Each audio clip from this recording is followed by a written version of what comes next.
If you are struggling with anxiety, you might start to feel like you can't trust anything you think or feel or say.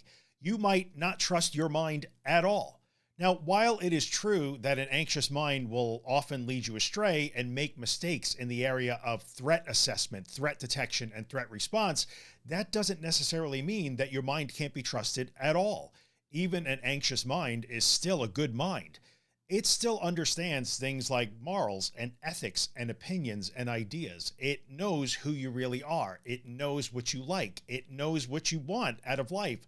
It knows how you want to be seen or contribute in the world. It knows what you will tolerate. It knows what you think is right and wrong. Your mind still knows all that, although the fear, the anxiety, the OCD, the intrusive thoughts, the panic attacks, they might be drowning those things out, but it doesn't mean that those things don't exist. So you may find yourself in a situation, like many anxious people do, where anytime you have a thought or an idea, or maybe you're in a conflict with a friend or an intimate partner, you may wind up going back and replaying your words and your thoughts and your emotions and your ideas and your beliefs again and again and again in your head, because you think you're automatically wrong. Nothing you say is valid. Nothing you say can be trusted. Your opinions don't count anymore.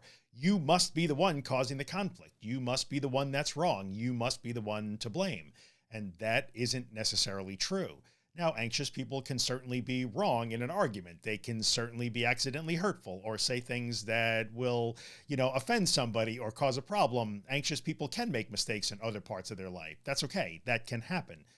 But being anxious doesn't mean that your entire mind has gone to pot. It doesn't mean that your entire mind can no longer be trusted.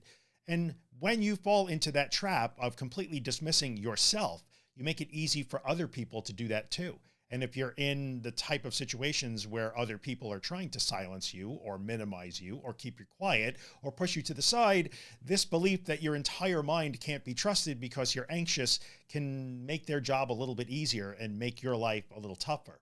So if you find yourself constantly replaying your thoughts and your words and your opinions and your ideas in your head over and over to see if they're correct or they're valid, you can stop doing that. And the same thing holds true with your emotions. While for many anxious people, emotions may instantly morph into fear or anxiety or even panic, it doesn't mean that the original emotion was invalid or incorrect. If you're really sad, and unfortunately you're in a sensitized state and that instantly turns into panic or high anxiety, that doesn't mean that the sadness is incorrect or shouldn't happen or is misplaced or doesn't belong.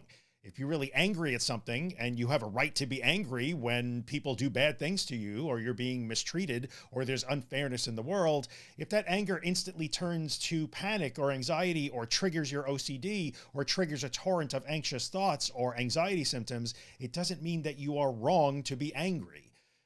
An anxious person may be struggling with anxiety and may be specifically struggling with things like threat detection and threat response, but that doesn't mean that you are no longer entitled to all of your emotions. They're valid, they count, they have to exist, they do exist, and they have to be experienced, and they have to be expressed. Often when we find ourselves in a situation where we no longer trust our minds in total because of an anxiety problem that causes specific issues, we wind up making things worse. Because we can start to dismiss our thoughts. We can try to silence our own ideas. We can not talk when we want to. We can not speak up. We can try to stuff or avoid our emotions. And when we're doing that in the name of trying to avoid anxiety or fear or discomfort or uncertainty, that paradox sort of kicks in and we can start to feel worse than we already did. So if you feel like you simply cannot trust your mind at all, and you cannot trust who you even are, or what you think, or your opinions, or your ideas, or your beliefs, or your morals, or your ethics, think about that again.